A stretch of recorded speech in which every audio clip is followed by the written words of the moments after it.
The wind swept across the canyon town like an invisible whip, carrying with it dust and the sharp tang of horses and hay. Wooden boards groaned under the weight of wagon wheels, and the faint metallic jangle of spurs echoed from the distant hills where ranch hands drove cattle under the scorching sun. The little town clung to life at the edge of the prairie, its buildings sun-bleached and cracked, a testament to the years of wind, grit, and isolation that defined the frontier. At the very edge of town, a small, crooked cabin leaned on its own foundation like a tired old man. Its windows were clouded with dust, and the door sagged, swinging with a creak when pushed. From inside, a young girl emerged, balancing a battered bucket filled with soapy water. Her dress, once a muted brown, was now streaked with streaks of mud and faded with the relentless sun. A patched apron covered her front, protecting the worn cotton fabric beneath, and her boots, scuffed and stiff, carried the story of miles walked on rough boards and prairie dust. Her hair, chestnut and sun-bleached at the tips, was tied back with a frayed ribbon that had once belonged to someone more careful, more gentle than she had ever known. "Move faster, child," a sharp voice called from the cabin. Her stepmother's words, bitter as the late winter wind, cut through the morning haze. The girl's shoulders stiffened, but she did not argue. Obedience had always been cheaper than the sting of a whipping or the cold glare of disfavor. Yet today, as she approached the richest cowboy's cabin on the edge of town, a spark of defiance flickered in her chest. The cabin she approached was a stark contrast to the meager structures surrounding it. Logs hewn straight and fitted with precise craftsmanship formed walls that gleamed faintly in the morning light. A wide porch jutted out, its boards polished from years of boots and dust. Beyond it, the land stretched into rolling pastures, dotted with horses grazing beneath a sky so vast it could swallow a manhole. And there, seated on the porch rail, was the cowboy himself. He was tall, the sort of man who seemed carved from the rugged land itself. His coat, black and heavy, hung over a linen shirt, and his boots were polished enough to catch the sunlight. A wide-brimmed hat shaded eyes that were sharp as a hawk's, taking in a world with both caution and command. At his hip, a revolver glinted, and the faint clink of spurs hinted at someone who walked with authority, even in stillness. The air around him carried the scent of leather, tobacco, and faint pine smoke from his cabin stove. The girl's heart threatened to pound its way out of her chest, but she squared her shoulders and carried the bucket forward. "Sir," she began, her voice tight but clear. "My stepmother, she made me," her words faltered. She could see his eyes narrow, expecting subservience. But something inside her refused the usual bow or soft apology. "Don't give me orders, sir. My stepmother made me clean your cabin." Her voice cracked like a whip across the porch, loud enough to startle a hawk circling overhead. The cowboy froze, mid-sip of his morning coffee, his eyes wide for a fraction of a heartbeat. He blinked, leaning back slightly as if trying to measure the girl's audacity. Around them, the wind carried the sound of the town to a hush, and for a moment, the world seemed suspended. You speak to me that way?" he finally asked, his voice low and measured, more curious than angry. His shadow stretched across the porch, long and commanding, yet there was a flicker of something else. Interest, perhaps even admiration. The girl swallowed, her throat dry, but she met his gaze. I do not take orders from anyone but my stepmother. I only do as she says. That is all, sir." Silence stretched, broken only by the soft jingle of his spurs and the distant neigh of a horse. The cowboy's expression softened slightly, though his posture remained upright and imposing. He had seen many faces in his time, faces eager for favor, trembling at power. But this one, though young, bore a stubbornness rare on the frontier. "Very well," he said at last, his voice carrying the weight of command but tinged with a faint amusement. "Finish what you've come to do. No tricks, no delay." The girl nodded and set the bucket down, her hands trembling slightly, not from fear, but from the surge of adrenaline that came with speaking truth to a man who could have dismissed her in an instant. As she dipped her rag into the soapy water, she stole a glance at him. The way the sunlight hit his face, sharp and resolute, made him seem almost untouchable, a figure out of the very legends whispered across the prairie. Yet beneath that imposing exterior, she sensed something alive, something untested. Around them, the frontier breathed, dust swirled in the sunbeams, a horse stamped its hooves impatiently in a corral, and the faint smell of pine smoke and fried bacon wafted from a neighbor's cabin. Life here was hard, unrelenting, and unforgiving, but it was honest, and in this moment, the girl felt the sharp thrill of possibility. Perhaps even in a world as rough as the frontier, one small act of courage could echo far beyond the boards of a single cabin. She scrubbed the wooden floor, her back aching, her fingers raw from the soap and rough wood, and yet with each sweep she felt herself standing taller, not just in the presence of the richest cowboy, but in the face of the world that had always tried to bend her. The cowboy watched silently, a shadow of a smile tugging at the corner of his mouth. He had seen many girls, many servants, many weaklings, but none like her. Not one who would speak truth with the weight of her spirit without flinching. And in that quiet moment, the harsh frontier seemed a little less lonely, a little less cold, and perhaps, just perhaps, a little full of possibilities. The morning sun climbed higher, casting sharp angles across the cabin's log walls, and the girl's arms ached from scrubbing. Yet she worked steadily, her movements precise and careful. Each sweep of the rag was a small rebellion, a quiet assertion of her strength in a world that demanded obedience. The cowboy remained on the porch, watching without interruption, his hat tilted to shade eyes that seemed to miss nothing. After a long silence, he spoke, his voice low but steady. "You scrub like you mean it. Most girls your age wouldn't last 10 minutes under this kind of work." The girl paused, her back stiff, and looked up. "I've had practice, sir. My stepmother does not forgive laziness." Her words carried a mixture of defiance and subtle pride. She refused to whine, refused to ask for mercy. Her life had taught her that strength, not please, commanded respect. He studied her carefully, noticing the way her fingers flexed over the wooden boards, raw and red from the soap. "And yet," he said, "you speak to me like a grown woman, not a servant." She blinked, unsure whether to see this as accusation or compliment. "I speak as I am, sir. I am no one's shadow, not even my stepmother's." A faint smile tugged at his lips, almost imperceptible beneath his serious demeanor. Most who crossed his porch with a bucket in hand would bow, avert their eyes, and mutter apologies. This girl did neither. She stood firm, and in that quiet courage he saw something rare, a spark he hadn't noticed in years of handling ranch hands and townsfolk alike. "You've got grit," he admitted after a pause, tipping his hat back and finally rising. "Fine. You finish the cleaning, and then you can rest. But not a word of complaint, do you hear me?" "I hear you, sir," she said, her voice steady. The afternoon brought heat and the scent of pine smoke and sun-baked earth into the cabin. As she scrubbed, he moved about the porch, tending to the horses and checking the fences, but he found himself stealing glances at her from time to time. There was something captivating about her resilience, her hands so small yet capable, her posture straight and unyielding despite the labor. At last, she dropped the rag and wiped her hands on her apron, leaning back against the wall for a brief respite. The cowboy approached, carrying a small tin of fresh water and a rough linen cloth. He set it down beside her. "Drink," he said simply. "You've earned it."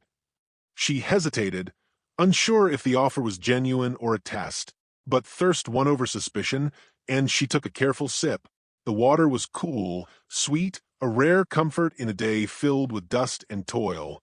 "You didn't have to speak to me the way you did this morning," he said, quietly settling on the edge of the porch rail. "Most would have cowered or pleaded. You didn't." She looked at him, unsure how to respond. Pride mixed with caution. "Most would be wrong, too, sir. I have learned that weakness only invites harm." She stopped herself, realizing she had said too much.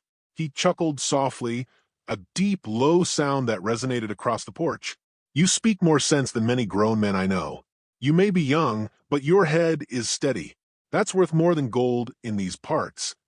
For a long moment, they sat in silence, the only sounds the wind rustling through the trees, a horse's distant whinny, and the faint creak of the porch boards beneath his weight. And yet in that silence, something unspoken passed between them. A quiet understanding, a tentative trust forming like fragile ice over a spring-fed creek. "You ever tend horses?" he asked after a while, gesturing toward the corral. I have helped on my stepmother's farm," she admitted. "I know the basics, sir." "Good. Come with me. I'll show you something."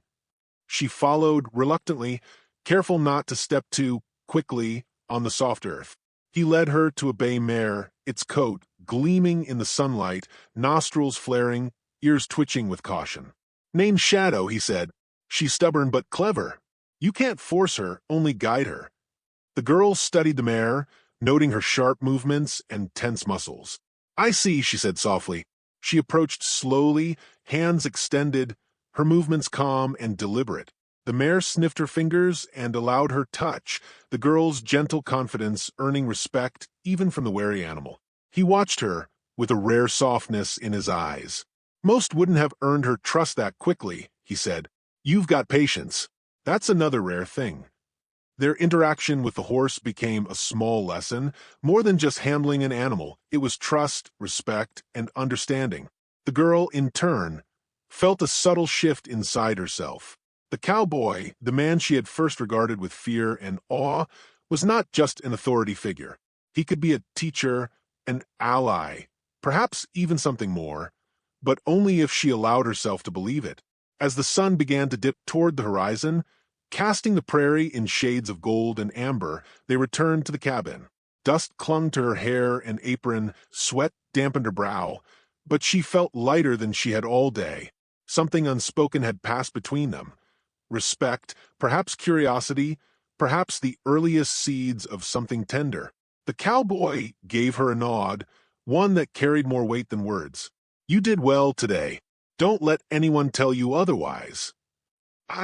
Thank you, sir," she murmured, uncertain if the gratitude was expected or merely a polite formality. But he only tipped his hat and walked back to the porch, leaving her with a heart that fluttered strangely, an ache of pride, and the first taste of possibility. On this harsh frontier, trust was fragile, courage was rare, and yet somehow she felt it, an unexpected bond forged in dust, sunlight, and quiet defiance. The wind had shifted, carrying the sharp chill of an early autumn evening across the prairie. Dust swirled lazily around the cabin's porch, curling over boards and settling into every crevice. The girl's hands were raw from labor, her dress streaked with grime and sweat, yet she moved with quiet determination, brushing down the saddle of a restless horse.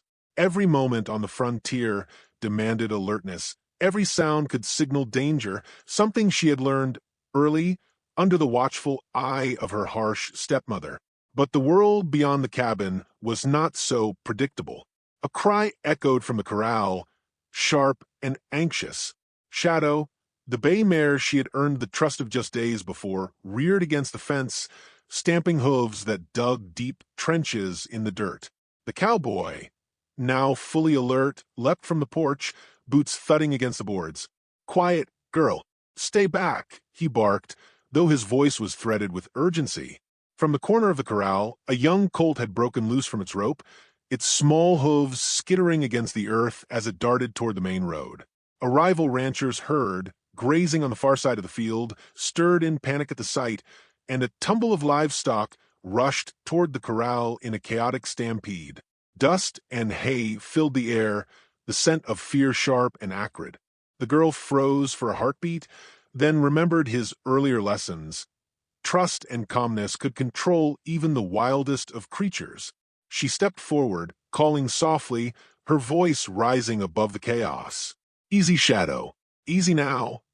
The cowboy's eyes flicked toward her, a flicker of surprise crossing his rugged features. She moved with quiet authority, hands steady as she guided the mare back from the throng of panicked animals. Shadow responded, pressing against her, calming with gentle nips and murmurs.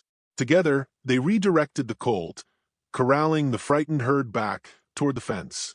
When the last horse had settled, the cowboy exhaled a low rumble of relief. "By the Maker," he muttered, shaking his head. You handled that better than most men would." The girl's chest heaved, sweat and dust streaked across her face. I? "I've had practice, sir," she admitted, her voice trembling slightly from adrenaline, not fear. "I know how it feels when animals are frightened. You have to be steady or they'll panic." He studied her, eyes narrowing in thought. "You've got nerve, more than I expected. Most girls in town would have run screaming. And most men would have tried to force them," she replied quietly, her words measured but bold. The cowboy looked at her then, really looked, and for the first time, he saw more than the servant girl his stepmother had sent. He saw courage, intelligence, and the rare ability to remain composed when chaos roared around her. For a man who had built his fortune through dominance and fear, this quiet strength was remarkable. As the sun began to dip behind the jagged peaks in the distance, a different tension came riding across the plains. Two riders, dust swirling behind their horses, approached from the far ridge. The girl's heart sank as she recognized the figure of a rival rancher, one with a reputation for cruelty and sharp cunning, who had long coveted the cowboy's land and feared nothing. "They've come to provoke trouble," the cowboy said quietly, his hand brushing over the revolver at his hip. "Stay behind me." But she did not move. Her stepmother had spent years teaching her obedience. Yet in the face of danger, she had learned that fear could not dictate her actions. "I can help," she said firmly. "I know the animals. I can keep them calm if things go wrong." He paused, his eyes searching hers, and in that moment a choice had to be made. Trust her or insist on her staying behind, safe but powerless. He had already seen her courage, but the frontier did not forgive misjudgments. Finally, he nodded. "Very well. Stay close, follow my lead, and keep your wits about you." The rival riders spurred forward, voices raised in mockery, their horses' hooves pounding like thunder across the plain. The cowboy met them at the gate, calm and controlled, while the girl stood by shadow, ready to act at a moment's notice. When one of the rival riders attempted to push the fence, she leapt forward, gripping the mare's reins and speaking firmly, her voice carrying a command that startled both men and animals. Shadow and the colt responded instantly, forming a barricade of strength and calm that held the intruders at bay. The cowboy's eyes widened in admiration. "By all the heavens, you've got a gift for this." I just do what makes sense, sir," she said, trying to hide the thrill of proving herself. After the intruders finally rode off, dust kicking up behind them, the cowboy lowered his gaze to hers. "I've trusted many people in my life," he admitted quietly, voice low and serious, "and very few have proven worthy. You've earned my trust today, more than you might understand." The girl's stomach fluttered. Trust was rare in her world, something she had almost forgotten how to feel. To hear it from him, the man who seemed untouchable, whose wealth and reputation could crush anyone beneath it, it was a new kind of power, one that warmed her heart despite the chill in the evening air. They walked back to the cabin together, the sun painting the prairie in molten gold. Each step was a quiet affirmation. She had proven herself, he had recognized her value, and in the chaos of frontier life, a bond had formed. Not love, not yet, but trust, respect, and the first tender threads of a connection neither of them could deny. The night settled over the canyon, stars pricking the vast darkness above, and for the first time, the girl felt that perhaps survival wasn't just about enduring cruelty or labor.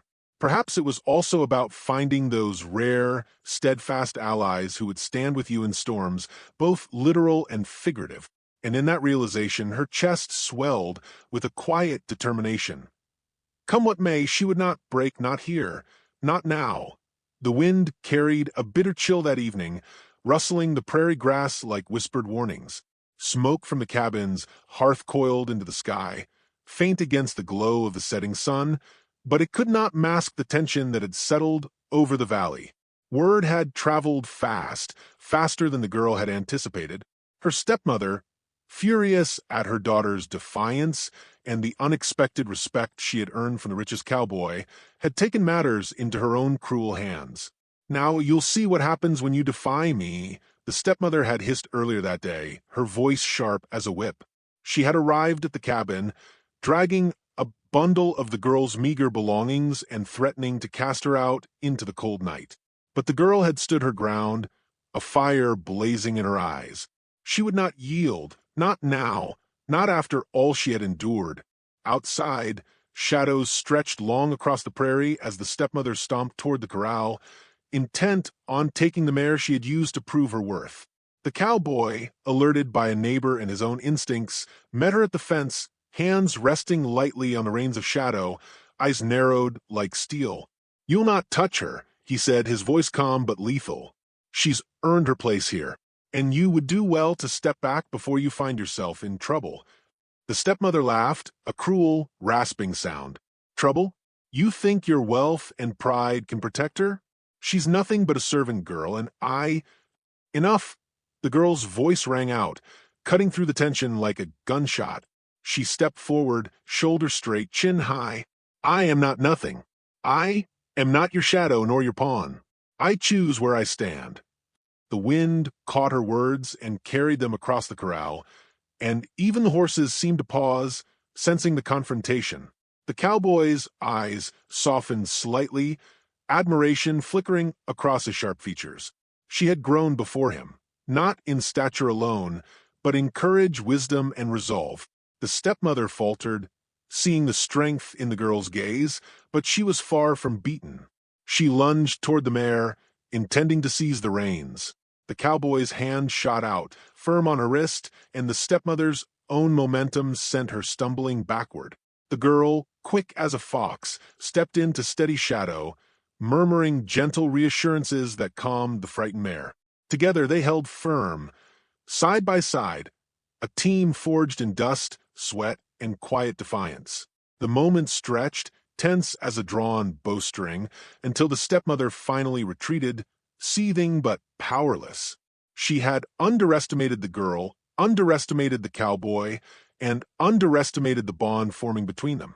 With one last glare, she stalked back toward town, leaving only the whisper of dust in her wake. The girl exhaled, her chest rising and falling with the release of long-held tension. She turned toward the cowboy, expecting command or criticism, but instead found something entirely unexpected. A small, almost imperceptible smile and eyes that held quiet admiration. "You stood your ground," he said, voice low and sincere. "Many would have crumbled. You've got courage, wit, and a spirit that refuses to bow. That is worth more than any wealth in this valley." Her lips parted, unsure what to say, but a warmth spread through her chest, a sense of recognition, of being seen and valued not for servitude, but for who she truly was. "I thank you, sir," she murmured, voice soft yet steady. "I couldn't have done it without you." He tipped his hat, brushing back the dark fringe of hair that had fallen across his forehead. "Perhaps," he said, "but you wouldn't have needed me if you hadn't been brave enough to stand tall. That is yours alone." As the prairie cooled under the twilight sky, they walked together to the cabin, a quiet companionship settling between them. The wind carried the scent of pine and smoke, the faint rustle of prairie grass, and the distant call of a lone hawk. It was a simple, shared moment, yet it carried the weight of something much larger. Survival, trust, and the fragile beginnings of something neither dared name aloud. That night, as the girl tended the fire and the cowboy repaired a worn saddle by its glow, silence spoke where words were unnecessary. Each glance, each subtle gesture, hinted at understanding and connection.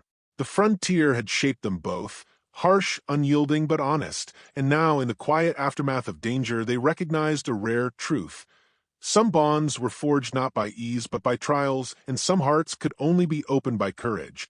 The stars pricked the sky, like diamonds scattered across black velvet. The prairie stretched endless beyond the cabin walls, and in the warm lamplight, their eyes met again. Neither spoke of the future, but both felt it whispering. Trust had been earned, respect had been granted, and a fragile, tentative hope had taken root. For the girl, the world had shifted. She was no longer simply the servant of a cruel stepmother, no longer merely a shadow in the dust. She had a place here, among the horses, the wind, the rugged landscape, and beside a man who had seen her for what she truly was, brave, capable, and unyielding. For the cowboy. 2. A subtle transformation had occurred. He had always valued strength, cunning, and courage, but rarely had he found all three in someone so young, so untested by wealth or power. She had challenged him, unsettled him, and in doing so, reminded him that even in a world ruled by money and muscle, spirit and integrity mattered most. The fire crackled, the shadows danced along the cabin walls, and the prairie whispered outside in the hush of night. For a fleeting, perfect moment, all was as it should be. The frontier was harsh, the world unrelenting. But here, in the shared warmth of understanding and courage, there was hope. And hope, in the unforgiving expanse of the 1800s Wild West, was worth more than gold.